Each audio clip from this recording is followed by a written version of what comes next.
Olá, internauta! Seja muito bem-vindo ao canal Walter Souza, um canal onde repercutimos assuntos que têm interesse na grande área de ciências humanas e sociais.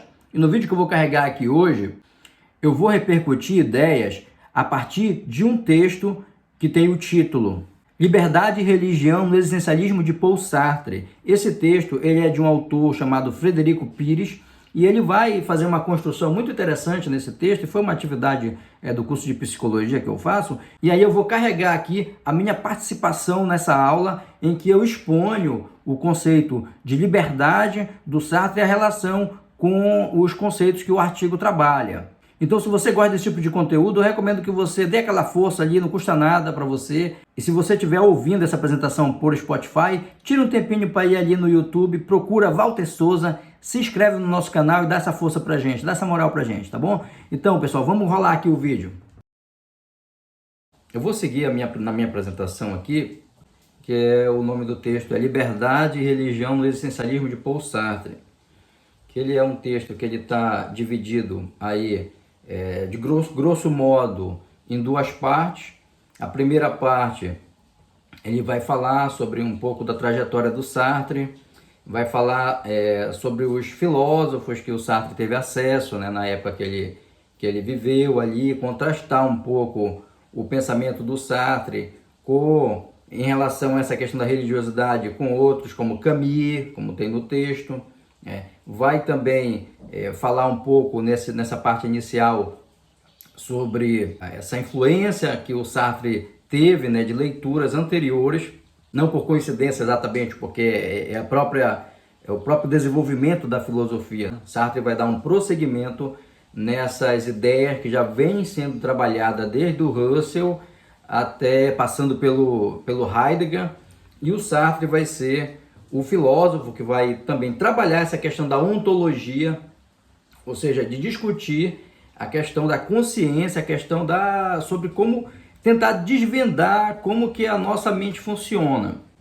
Ainda que não sejam, né, pensadores da área da psicologia, mas as coisas que eles vão trazer de contribuição vai ser utilizada em alguns ramos da psicologia. Isso que é interessante. Que esse tipo de pensamento, independente da corrente que você vá seguir na psicologia, ele é um entendimento que, se você colocar ele na vida, né, começar a pensar cientificamente, ele vai te ajudar muito a compreender melhor o mundo que cerca a gente, que exatamente isso. É para isso que a mente existiria, né? É para isso que a gente tem esse material aí orgânico, que tem esse funcionamento tão fantástico que é a mente humana. E na natureza, apenas nós, seres humanos, temos essa capacidade. Então, não faz muito sentido não ir buscar, tentar a exaustão, conhecer mais sobre isso. E também, à medida que a gente vai conhecendo, isso não é como um quadro na parede, ou não deveria ser, né? Como a gente viu ali uma coisa, ai que bonitinho, deixa bem ali na parede, vou deixar decorando ali uma coisa que eu já estudei. Mas à medida que vai estudando, vai percebendo, também vai colocando em prática no dia a dia, vai refletindo sobre isso, tentar colocar no dia a dia essas reflexões, porque se você for parar para pensar, a gente já coloca outras coisas que a gente vê por aí, né? Às vezes na TV, às vezes numa rede social, ou às vezes se é alguém que é entusiasta de algum time de futebol. Então as pessoas já vão falando sobre esses assuntos que veem por aí, ou que aprendem por aí. Então, à medida que vai aprendendo também esse conceito, vai colocando também na sua vida, no seu dia a dia, vai refletindo, vai olhando com outros olhos as coisas, que isso vai ajudando a gente a assimilar mais o conteúdo, e ele não ser uma coisa esporádica que apenas passou ali e que futuramente a gente vai esquecer, né? Com a prática a gente vai treinando essa compreensão. Muito bem, então sobre isso vou abordar aqui alguns pontos baseado no que é esse conceito de liberdade, que é o conceito, digamos assim, base, fundante aí desse pensamento do Sartre, né? E que o autor do livro, Pires, né? Pires 2005 aí, trabalha nessa primeira parte do texto dele, tá? Então eu vou trazer aqui alguns exemplos atuais para a gente refletir sobre isso, inclusive os colocados pelos colegas de modo muito pertinente, que me antecederam. Então, a primeira coisa que salta, né, assim, aos olhos, principalmente porque a maioria da população do mundo, não só do Brasil, tá, é religiosa. E as duas religiões que têm mais adeptos, né, uma é a cristã e a outra é a religião muçulmana. Então, a religião cristã, se a gente for parar para pensar, né, porque a gente já naturaliza isso, porque como a gente nasce aqui, os pais são, os tios são, os avós são, o vizinho é, todo mundo está professando ali, em maioria, né, as pessoas, isso quem nasceu num lar cristão, por exemplo, né? Então todo mundo vai dar ideia de normalidade, vai parecer que é normal, então, acreditar nisso. Então a pessoa nem tem estranhamento, porque ela cresce. Nós já estudamos em outras matérias que o bebê ele vai aprendendo as coisas. Nós já fomos bebês um dia, então a gente hoje é adulto, mas a gente passou por todo esse processo de inculcação, ou seja, de ideias aqui na nossa cabeça, que vão formar o nosso pensamento, vão formar as coisas que a gente acredita, vão formar as coisas que a gente acha que é nossa, que a gente acha que sou eu, é a minha personalidade. E muitas vezes é apenas uma coisa que foi ensinado para você, que veio de fora de você e você aceitou aquilo, porque a gente não costuma se colocar numa posição fora de estranhamento. A gente sempre está aceitando o que a gente recebe como verdade, como todo mundo pensa assim, então esse é o certo, né? Então, nesse contexto aí, a primeira coisa que eu quero chamar a atenção é essa questão de Deus, né? Porque ela vem de cultura mesmo. Quando o imperador bizantino do Império Romano ele escolheu o cristianismo, certo? O Império Romano não era cristão, ele era politeísta. O que significa isso? Que acreditava em vários deuses. E teve um governante que resolveu mudar isso. E ele tinha poder, porque tinha exército, tinha um vasto império que pegava toda a Europa e parte da Ásia. Aí ele proclamou que a religião oficial do Império Romano seria o cristianismo, porque era monoteísta.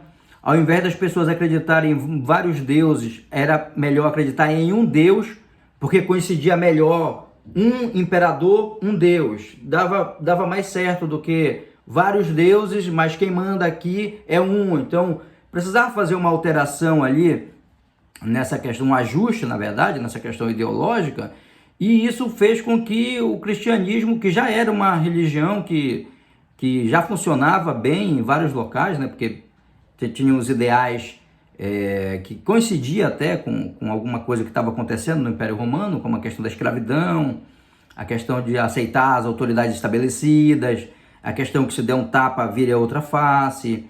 Então tinha umas ideias que coincidia com o que o Império Romano fazia, né? Mas por outro lado também era um pouco conflitante por causa da questão do amor ao próximo, a questão de fazer o bem, né? Algumas questões que vêm aí conflitavam um pouco com a escravidão, e isso vai de alguma maneira trazer algum conflito ali. Mas de todo modo, o que é importante perceber aqui é que se o Império Romano tivesse escolhido outra religião, por exemplo, budismo, nós aqui no Brasil seríamos budistas. Por quê? Porque o Império Romano dominou Portugal e impôs lá a religião que ele achava que era certa, e Portugal, depois de muitos anos, veio colonizar aqui e impôs aqui a religião que ele recebeu do Império Romano. Então essa questão da religiosidade, primeiro, historicamente falando, é importante a gente fazer uma reflexão de que nós somos aqui cristãos, né, em maioria, porque alguém escolheu essa religião lá atrás e impôs aqui para as pessoas. Então aí quando a gente nasce, aí já encontra tudo configurado, quer dizer que não tem essa ideia do que aconteceu para trás, mas encontra como uma realidade concreta. E a nossa mente, ela tem essa capacidade, a gente sonha, não sonha? Vê imagem, então tem essa capacidade de produzir coisas, de fazer associações, e aí você tem ali uma ideia geral para você seguir, e você naturaliza isso. E uma das coisas que é colocada na religião, né, justamente para evitar que haja essas fugas, né, de entendimento, desse pensamento, é a questão da ética, da moral. Mas se o indivíduo não acredita em Deus, então ele vai fazer qualquer besteira, porque ele não tem que se basear, né? Ele fala isso. Isso não é uma coisa verdadeira do ponto de vista lógico. Por quê? Porque as maiores tragédias que já aconteceram na humanidade foram realizadas por pessoas religiosas. à exceção da União Soviética, onde teve um governante que não era cristão, né? E Pol Pot também no Camboja, né? Que também não era religioso, e essas pessoas tiveram assim muitos desvios nesse sentido de matar muita gente, fazer coisa ruim, né? Mas tirando esse pessoal, todos os outros hecatombes mundiais, né, morticínio, foram feitos em nome de Deus. Então essa questão de dizer que se o indivíduo não crê em Deus, ele está propenso a fazer o mal, não se espelha na história da humanidade, né? Recentemente, na Segunda Guerra Mundial, nós tivemos o Hitler, que era extremamente religioso. Tem muitas imagens dele, que ele ia muito à igreja, rezar, fazer as preces dele. E, no entanto, ele foi responsável direto pela morte de milhões de pessoas, a maioria judeus, que por alguma razão ele não gostava, e matou essas pessoas, sendo ele religioso, né? Ou seja, isso eu me lembrei disso quando a Márcia falou sobre a frase lá no campo de concentração, que se Deus existir eu não o perdoo, né? Porque quem fez toda a atrocidade, e as pessoas lá, elas eram tementes a Deus, porque judeu é uma religião, né? É um povo, mas que se congrega numa religião, quer dizer, um pessoal temente a Deus, é isso? Então é basicamente isso. Na verdade, eu estou trazendo esse exemplo para mostrar que essa questão da ética, ela não tem relação direta com se a pessoa tem uma crença ou não em uma divindade. Ela, no final das contas, o texto trata isso lá, mesmo que haja esse entendimento, que a pessoa, eu acredito em Deus, né?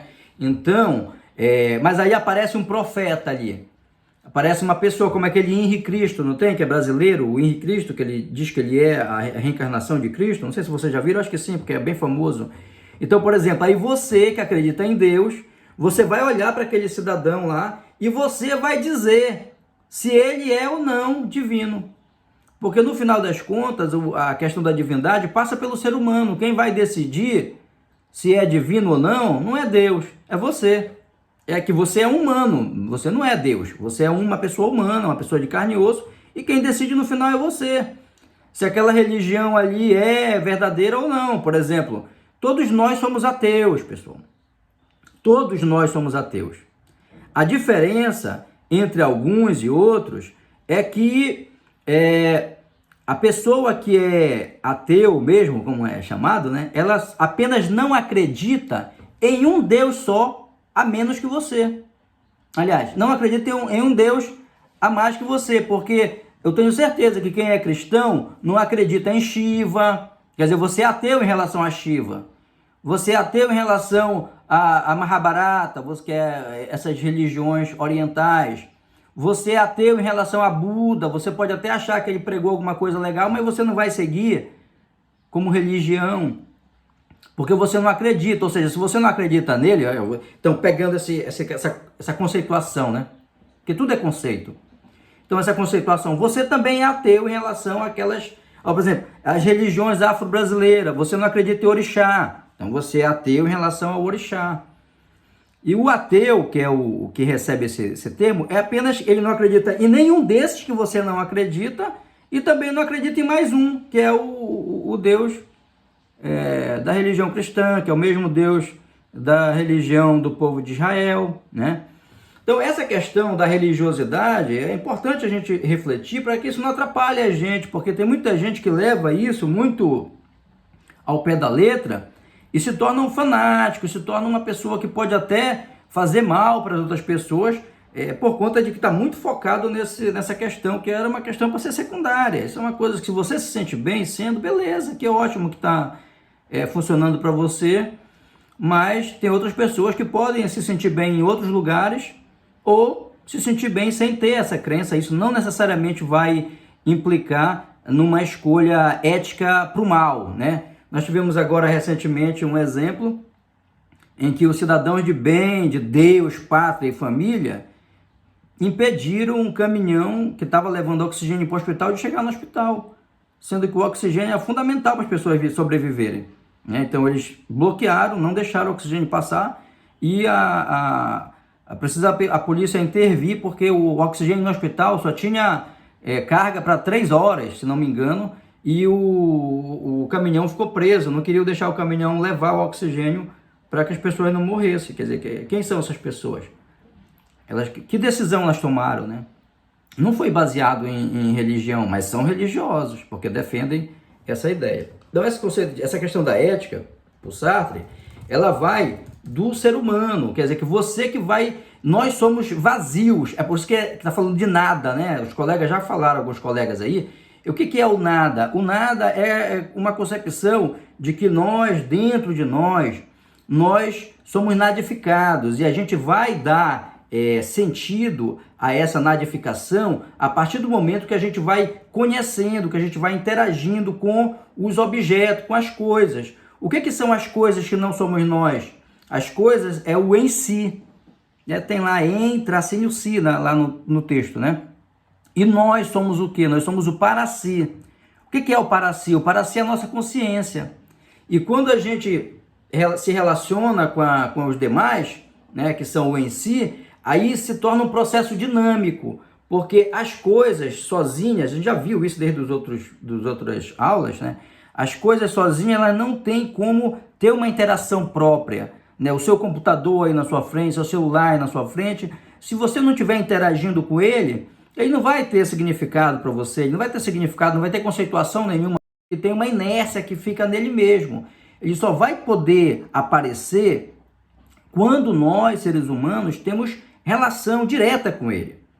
E isso que vai fazer com que a gente possa constituir e se construir enquanto seres no mundo. Ou seja, a gente não tem uma essência, essa que é o fundamento, né? A gente não tem uma essência onde está tudo pregado. No popular, é como se a gente fosse um DVD virgem. É como se a gente ainda fosse impresso na gente à medida que a gente vai tendo experiência no mundo e à medida que a gente vai tendo consciência, a gente vai adquirindo os conceitos, vai conhecendo mais, e isso vai sendo impregnado em nós. É por isso que a gente parte do nada. E aí, quando a gente tem esse entendimento, a gente tem capacidade de discernir a escolha, porque a escolha ela não depende do discernimento, ela não depende do conhecimento, porque nós escolhemos toda hora.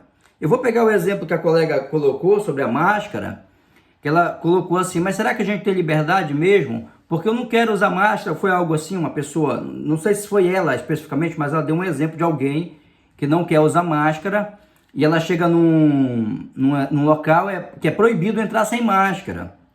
Aí há o questionamento, mas será que eu tenho liberdade? Tem sim. A sua liberdade não foi nesse momento. A sua liberdade foi no momento que você escolheu entre o negacionismo e a ciência. É ali que está a sua liberdade, não é lá. A sua liberdade não está lá no estabelecimento, no restaurante, seja lá onde for, no banco, né? Que esses locais que as pessoas vão, né? Que tem as regras, né? Então, a liberdade não está no estabelecimento de te impedir ou não de entrar ou não. A liberdade está quando você escolheu. Você, eu falo, não a colega, mas a pessoa que tá sendo exemplificada aí, né? Que ela chegou no local e foi impedida de entrar porque não queria usar máscara ou não tinha máscara. Porque a máscara, do ponto de vista científico, ela é a medida mais barata que a gente tem para conter a propagação do vírus, porque o vírus, como ele ataca as vias respiratórias, ele sai quando a gente fala, ele sai quando a gente respira. E mesmo a pessoa que não tem sintomas, ou que já teve Covid, ela pode ter contato com o vírus. O fato de ter Covid não vai criar uma barreira para a pessoa não ter contato com o vírus. Ela pode ser só um vetor do vírus. Ela pode não sentir nada, mas o vírus está no organismo dela. Inclusive, tem estudos americanos que mostram que nas fezes o vírus fica por mais de 3 meses, depois que a pessoa tem Covid, sendo expelido nas fezes. Então, a questão a escolha nesse caso está onde? A escolha ela está ausente? Não, o indivíduo continua tendo liberdade, porque ele já fez a escolha dele. A escolha dele é não usar máscara, porque ele talvez acha que não existe, que é inventado, talvez não tenha prestado atenção no ensino fundamental, quando se estuda sobre vírus, né? E aí acha que vírus é uma invenção, alguma coisa assim. Então continua tendo escolha assim, nesse exemplo, né? Porque a escolha não é o local lá, a escolha é o que a gente faz aqui dentro da gente. E foi muito bem colocado pelos colegas essa questão da angústia, porque essas escolhas elas não são desprovidas de responsabilidade e de consequência, né? Porque a gente vive num mundo que tem leis, que já está estruturado, né? E quando as pessoas elas escolhem, elas acabam conformando esse mundo, né? Colocando assim uma configuração no mundo, porque, por exemplo, eu não escolho sozinho, você não escolhe sozinho, nós escolhemos, cada um de nós escolhendo ao mesmo tempo, nós vamos fazer com que a sociedade ela tenha uma determinada configuração.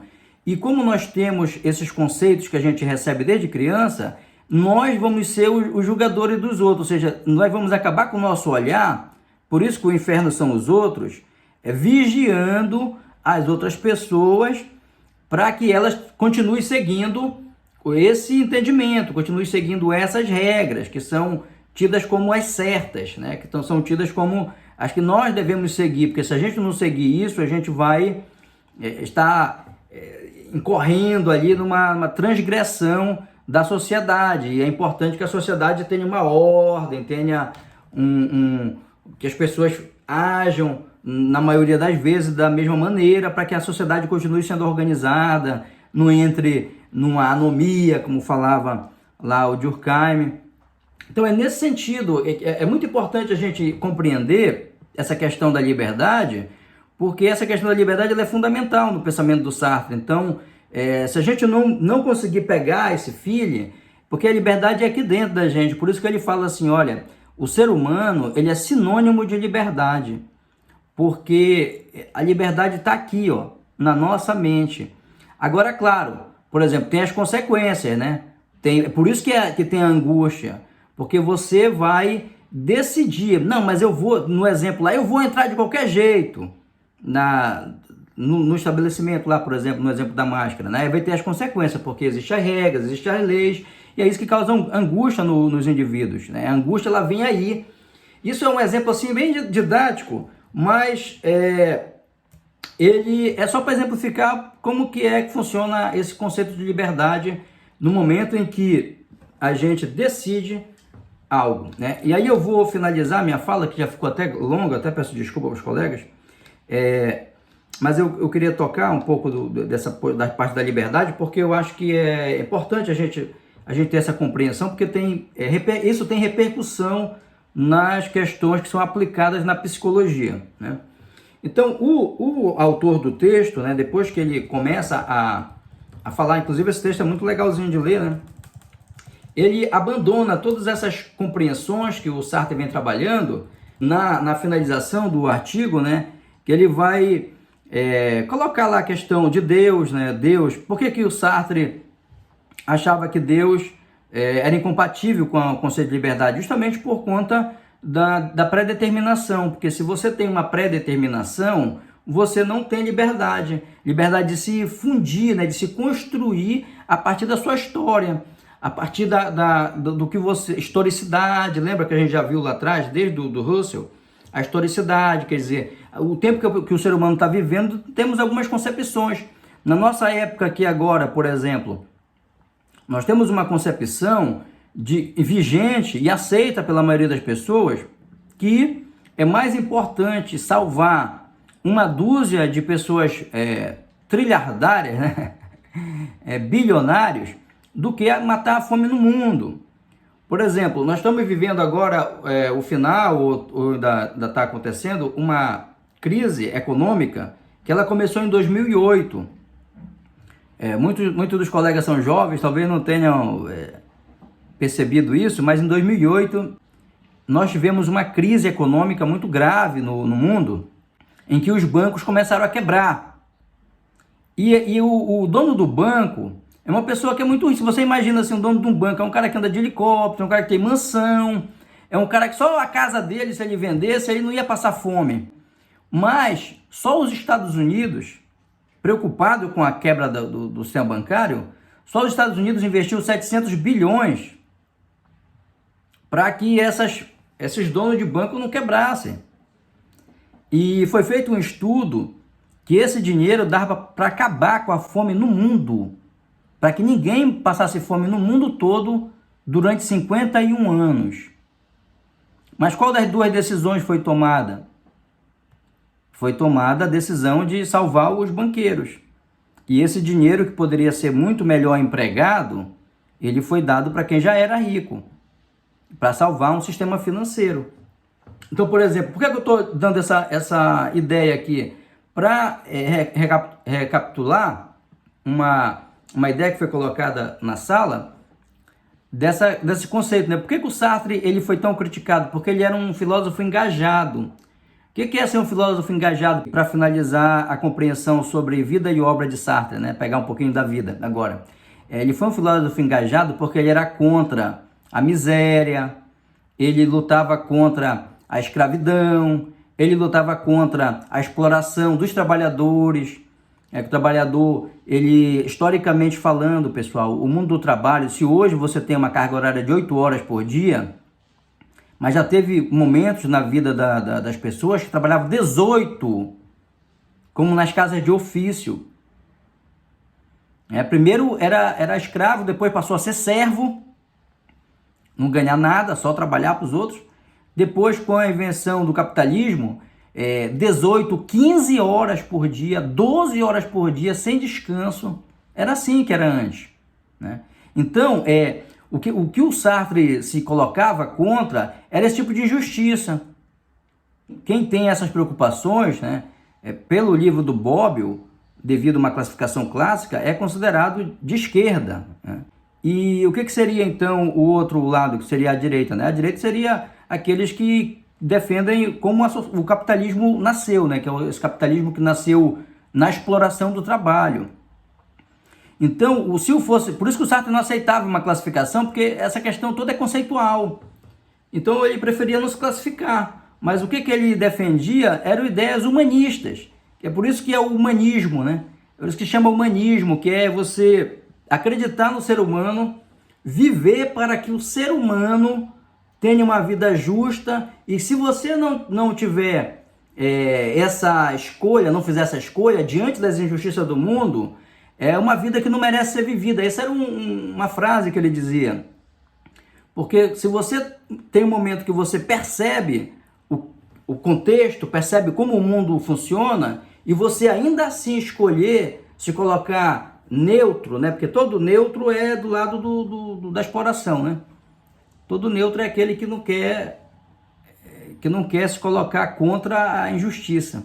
Então, se você é o neutro, ou você está do lado de lá e você não faz um julgamento ético de perceber essa questão, né, de que uma pessoa passar fome é humanamente degradante e ruim, é uma coisa injusta num mundo que tem muito alimento. Então é isso. O Sartre ele era engajado, ele fazia as escolhas baseado no conceito de justiça social, no caso. Então é por isso que ele foi muito alvo, e você vai perceber todos esses autores que de alguma maneira criticam o capitalismo, o sistema, eles vão ser demonizados, eles vão ser tratados como se fossem pessoas ruins, justamente que é para as pessoas não buscarem saber o que eles escreveram, não buscarem saber o que eles defendiam, tá? Então o Sartre ele também tem essa pecha aí, se você pesquisar, está muito bem documentado.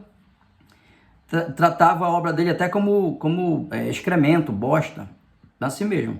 Sartre foi um pensador que tem uma repercussão muito importante no pensamento atual, e como o colega Marcos falou, né, sempre vai ser lido, porque ele trata sobre coisas que fundamentam o nosso ser, fundamentam a nossa existência. No texto, o autor coloca que para o Sartre a liberdade ela implica numa moral.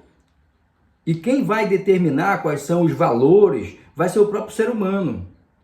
Porque, como nós já vimos lá, devido a essa concepção, esse questionamento que sempre vem, né, quando você não acredita em Deus, quais são os valores que vão lhe basear? Então, para o Sartre, essa questão da ética ela se torna até secundária, porque é o ser humano que vai ter esse discernimento, vai construir, a partir do comportamento dele, como seria a sociedade se todos os seres humanos tivessem o mesmo comportamento, agissem da mesma maneira. Então, se o ser humano vai agir de modo ruim, se os outros humanos também agirem de modo ruim, nós não vamos ter uma sociedade que seja boa de se conviver, né? Nós vamos ter uma sociedade com muitos conflitos. Mas se o ser humano escolhe ter uma vida com harmonia, com ajudando o semelhante, então a constituição da sociedade que nós vamos ter já vai ser uma constituição melhor para o convívio das pessoas, com menos conflito. Então, na verdade, essa questão é uma questão de escolha do ser humano. Não depende da crença ou não em uma divindade, mas depende do que o ser humano vai escolher para ter o comportamento. Até porque o ser humano ele pode ter uma crença em alguma divindade, crer em Deus, mas pode escolher fazer coisas que podem prejudicar outras pessoas. Porque uma coisa não está relacionada com a outra. Não existe uma relação de causa e efeito entre crer em um Deus e sempre seguindo o caminho estreito que leva à salvação, como para usar uma linguagem aí bíblica, né? Sempre o ser humano pode escolher o caminho largo que leva à perdição. E aí, nesse sentido, então a gente percebe que a escolha sempre vai estar na pessoa. A escolha sempre vai estar na pessoa, quer seja ela crente em alguma divindade ou não. Uma discussão que ele vai fazendo já no final do texto, que é muito interessante, que ele vai dizer assim: o papel ocupado por Deus como fundamento do ser é transferido ao ser humano.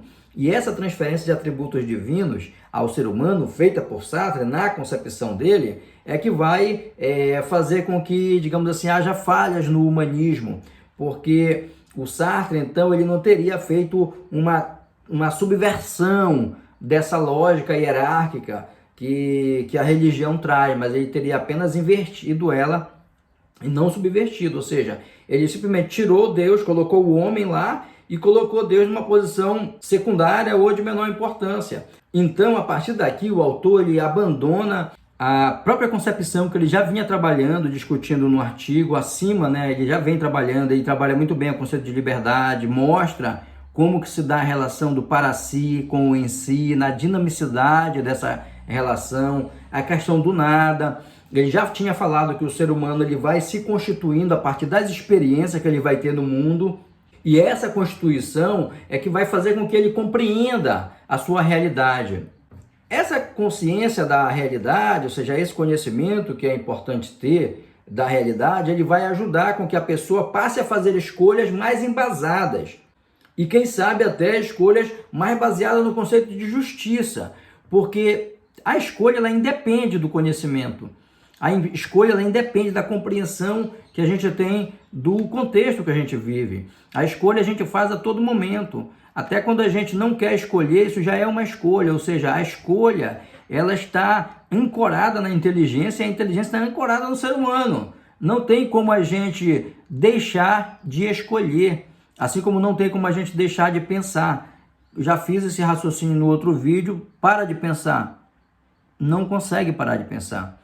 Porque isso faz parte, então, da nossa natureza. E esse pensamento, ele implica a liberdade. Essa liberdade, ela vai se materializar em escolhas. Eu posso escolher ficar aqui gravando o vídeo, eu posso escolher clicar ali no botão stop, levantar e tomar um café. Assim como você pode escolher mudar para outro vídeo para assistir outra pessoa falando, ou assistir a um filme, ou assistir a uma outra coisa. Porque nós somos condenados à liberdade, nós escolhemos a todo momento. Então, quando o autor aqui, o Pires, ele abandona todas essas concepções que ele mesmo já trabalhou no artigo acima, e ele vai falar que a questão da racionalidade, ele vai passar a criticar essa questão da racionalidade, quer dizer, que você usar a razão demais para racionalizar o mundo, isso vai fazer com que a própria racionalidade se volte contra a razão, que ele vai exemplificar isso no caso das guerras. Quer dizer que a racionalidade chegou a um ponto tão grande, de tão desenvolvimento, que ela mesma atacou a razão. Quando houve, por exemplo, os grandes conflitos mundiais. E aqui, nesse momento, é importante fazer um parêntese aqui no final desse artigo, porque, embora haja realmente essa concepção de que a racionalidade ela se tornou tão objetiva que ela deixou de ser racional, ela deixou a razão de lado, ou seja, ela deixou essa capacidade da gente analisar as situações, tomar decisões que tragam menos prejuízo para o restante da humanidade, para o restante dos seres humanos, porque é o caso da guerra. Mas ele abandona também a questão que ele mesmo trabalhou no artigo, que é a questão da escolha, da decisão e da liberdade que o ser humano tem de fazer isso. Porque os líderes mundiais, eles, no final das contas, mesmo que a racionalização das coisas tenha atacado a razão, Mas quem foi que tomou a decisão de bombardear? Quem foi que tomou a decisão de construir um avião para jogar uma bomba? Quem foi que tomou a decisão de construir uma bomba para jogar em cima da população civil? Foi o homem, foi o ser humano. Então, mesmo que a racionalidade tivesse tido essa objetificação e tivesse degringolado, atacando a razão, atacando a capacidade de pensar, no final quem tomou a decisão foi o ser humano. Porque guerra implica tática, implica aplicação de técnicas, implica planejamento, implica as pessoas pararem para pensar de modo lógico, objetivo, colocando no papel, registrando, decidindo.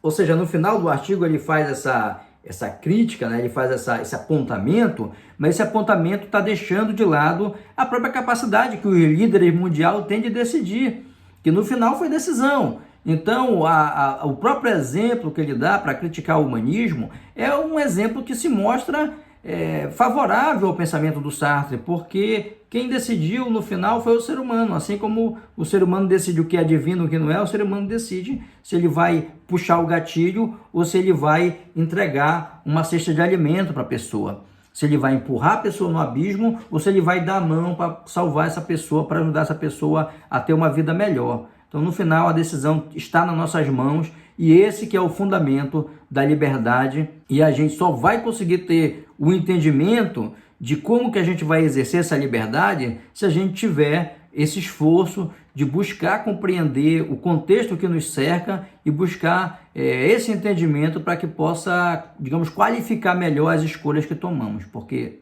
escolher é o que a gente faz a todo momento. Então é isso, meus amigos, eu vou ficando por aqui. Se você gostou desse vídeo, eu recomendo que você se inscreva no canal para ajudar o nosso trabalho e curta ali o vídeo também. E comente se você não gostou, se você achou que precisa ter alguma outra coisa, comente ali também para que a gente possa ter esse feedback, tá bom? Então, um grande abraço, pessoal, tudo de bom e até a próxima. Tchau, tchau!